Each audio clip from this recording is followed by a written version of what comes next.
Hey guys, Justin here with JHart Modelworks, coming to you with another shop card shout out.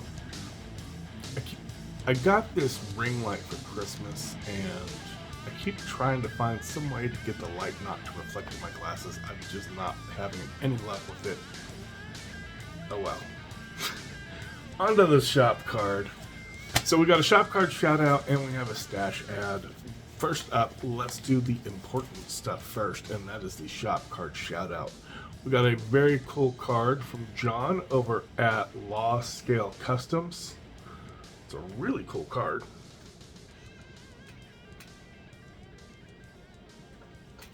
I had to go find his channel again because YouTube is being YouTube and has unsubscribed me from a bunch of people.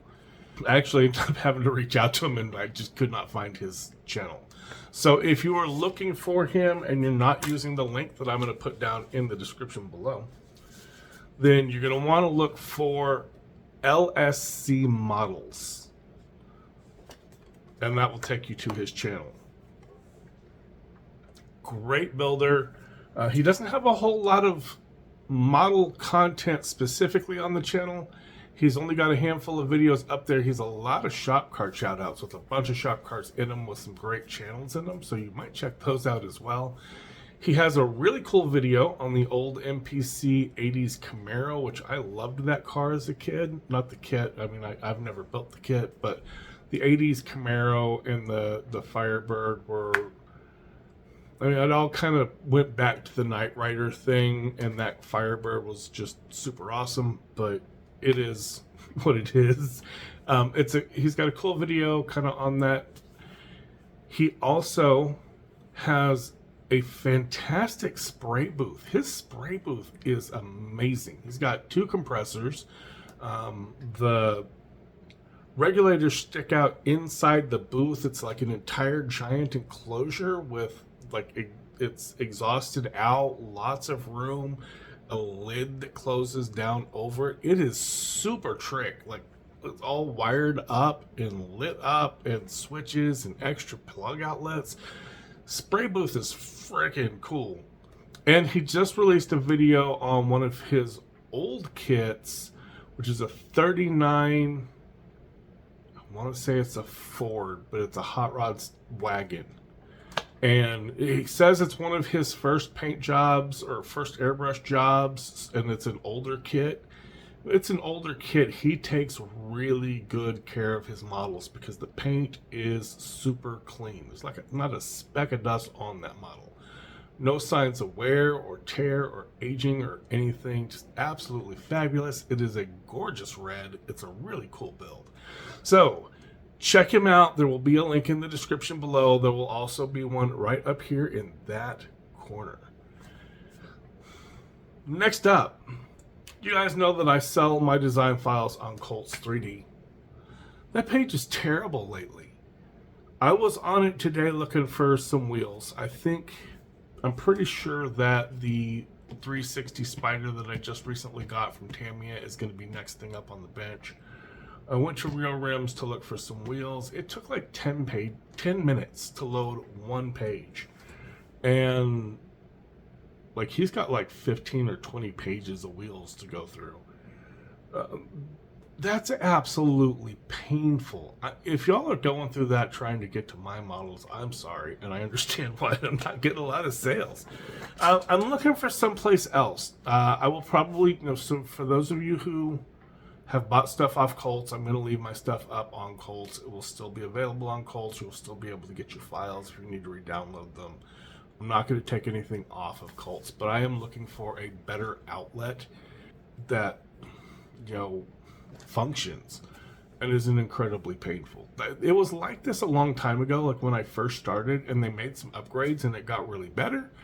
And then just all of a sudden, it just got absolutely terrible again. So if you guys, those of you who buy models, if you buy from somewhere other than Colts, let me know where a good place is to post my work, that you guys can get at it and maybe purchase things without this much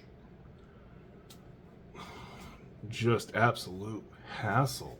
I did not realize how bad Colts was because I haven't browsed it in a couple of months. I just haven't, I've been doing a lot more designing than buying, and that's just... So yeah, let me know. Give me some ideas of some good places to check out on where to post my stuff in case that I decide to move away from Colts, because I think I would really like to move somewhere else. And now for the saga of the stash ad. Some of you probably know my Holy Grail kit, my last Holy Grail kit that I have left. I've had 4 Holy Grail kits. There is the Ferrari 250 GT California Spider, which I have built. It is still my favorite build. One of the first builds that I went crazy with on detail. And it may not be my best build, but I still love that build. And it's one of my favorite cars of all time, and it was a Holy Grail kit, which for me, my definition of a Grail kit, I've got a video on this, but I'm going to go ahead and kind of quickly summarize it. A Grail kit is that kit that you want. Not only do you want the kit, you want to build the kit. And it's something you really want, you can't get a hold of very easily, and you're always looking for it. Like, you're looking for some other kit, like, oh, I'm going to go look and check out Tamiya's new Skyline or whatever. And while you're looking for it, you're like, yeah, I wonder if anybody on eBay is selling. And you go look for your Holy Grail kit. So there was that's my definition of a Grail kit. It's that kit you're always looking for.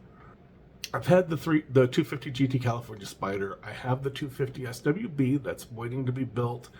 I have to repair it because it arrived damaged in shipping. The trunk is split just straight down the middle. So I'm looking at how to repair that. I may end up just breaking down and 3D modeling a trunk for that if I can figure out how to get those curves right. There was the Aston Martin DBS from Tamiya that is crazy expensive and hard to find. Well, I managed to find one at a somewhat decent price. And then there is the Fujimi Enthusiasts Lamborghini Countach 25th Anniversary Edition. That's the one that has like all the slats on it, and it's just like taken to the extreme. I found the curbside. The curbside's not super cheap itself, but I can still get it for like 50 or so. I can't ever find the Enthusiast Edition, because the difference is between the real sports. The real sports, you get like the moldings of the underside of the transmission, and like the suspension is all kind of together. The chassis is all one piece. It's kind of basic, and it's a curbside. The Enthusiast Edition, everything will be a separate piece. Like, if there is a bag of washer fluid in the trunk, it'll be in there. The 356 Porsche is like that. It didn't have an actual tub or a container. It had a little bag, and there's a plastic part for the bag in the trunk of that 356 Porsche. Like, every detail will be a part, sometimes multiple parts. It is extremely complicated. Sometimes they're hard to build because sometimes they don't fit right, but it's like a super detailed kit. They did the 25th anniversary Lamborghini Countach. I can't ever find it. It's always $150, $180, $200. I was browsing around and was like, let's just kind of do a Google search for it. It popped up on RC Jazz for like $35, and I had to like check it 3 times to make sure it was in fact the Enthusiast Series kit. Then I said, let's go Google search RC Jazz.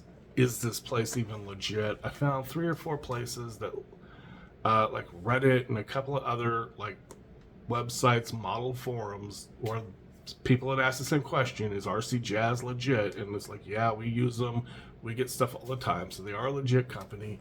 So okay, I will pull the trigger and I will place an order, because at like $35-$38, even with $20 shipping, that is still a steal for that kit. Kind of figured something was going to go wrong, and it did. Got an email back the next day or the day after. It was like, hey, we don't have this kit in stock. We checked the warehouse. It's not in our warehouse either. We checked with the distributors, and the kit's out of print. Of course it is. All the Enthusiast Series kits are. We cannot get this kit. Do you want in-store credit? Would you like to order something else? Or would you like a refund? I'm like, just give me my money. You know, nothing harsh. Just like, yeah, go ahead and process the refund for me. Thanks. It's like, so I was looking around. Now,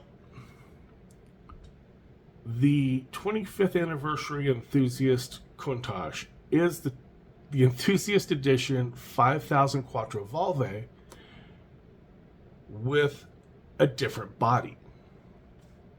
So I was looking for the Enthusiast for the 5000 Quattro Volve. You can find those usually a lot cheaper, $50, $60, $60 to $80, sometimes as much as $100, but usually it's somewhat cheaper. So in theory, I was thinking, you know, I can just pick up the 5000 QV, pick up the curbside, if I could find a cheap copy of the curbside, and transplant that body onto the Enthusiast kit. As I was looking, I was coming to the realization that by the time I purchase the Enthusiast series of the 5000 QV and I buy the curbside for the 25th anniversary, I'm still ending up spending the 25th anniversary money. And I'm not really wanting to spend that much money. I'm just not right now. I've got other things that I would rather spend that kind of money on. Browsing around anyhow, and I was looking at the 5000 QV, and that's when I saw this pop up, which was the Enthusiast Edition Koenig Special of the 5000 QV. So this is essentially the 5000 QV kit. This is the Quattro Volve kit with some additional parts on it, because the Quattro Volve has these wide fender flares on it.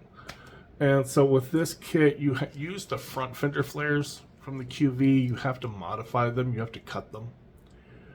And then the rear fender flares and the side skirts are all a separate piece, so that you get these kind of fins right here and this air scoop in here. That's all kind of part of that. And then you get the wing that kind of dips down on the ends instead of it just being straight across. So you get a few extra pieces, but essentially it's the QV kit. And I found that one for $35 plus, like, I think $20 shipping. Still a steal for an Enthusiast Series kit from Fujimi that is out of print. So I went ahead and I grabbed it. It's not my Holy Grail kit, but it's pretty dang close, and it's still a really cool. It's not your run-of-the-mill Countach. It's a really cool version there. So that's what we are looking at. Like I said, I think the 360 Spider's next up on the bench. The truck is getting kind of close. Should have an update on that hopefully this weekend with the interior stuff. I may have the cab on the body, but I don't think so, because I still have some work to do on the firewall. So I may just kind of stop the video at the interior stuff, because I definitely want to get that on video anyhow before it disappears, because when it goes up into that cab, the interior is going to vanish, and there's a lot of really cool detail in there. So that's coming up pretty soon. And then, like I said, the Ferrari 360 Spider is coming up. I'm pretty sure that's going to be next. I'm looking at that and the McLaren. I kind of want a palette cleanser, you know, something fun and quick and easy. I think that the Fujimi kit is a curbside kit for the McLaren, for that MP412C race car. It's a curbside kit, and it's a GT Racer kit, which I want to convert into like a track toy road car. So I'm going to have to be doing a lot of extra work on there You know, getting rid of some of the race car parts, getting rid of the antenna, the holes for the antennas, you know, and I may have to try and fabricate the front end a little bit. We'll see. So I'm probably going to hold off on that for now and go with this 360, because the 360 looks like it's going to be a fun build. It'll be pretty simple. I'm not buying the aftermarket hobby design kit. There's not much in there that I really want out of the hobby design stuff other than the brakes. The photo etch brakes are really nice, but I'm going to cover them up with some wheels anyhow. I am going to change out the wheels. I will probably be changing out the seats. If they'd gone with some cooler seats, like the Daytona style seats, like some of the iconic style seats that Ferrari has, if they'd gone with those, I probably would be keeping the seats, but they didn't. They just went with some kind of generic bucket seats. So I'll probably throw in some 3D printed seats in there just to kind of spice it up a little. We shall see. Okay, so I think this car is the automatic with the paddle shifters, but I'm pretty sure the 360 Spider came with an optional transmission for a standard. So I may play with doing a stick shift in it and just converting it over to a manual. We shall see. But I don't want to go crazy with it. I just kind of want a quick, fun, throw together, a palate cleanser before I move on to something else. So that's kind of where we're at. I'm going to go ahead and quit rambling. Check out John at Lost Scale Models. Link down there in the description, up there in the corner. Or LSC Models with Lost Scale Customs. Yeah, LSC Models if you're just searching them on YouTube. So give him a check out, give him a subscribe, and I will catch you guys on the next one.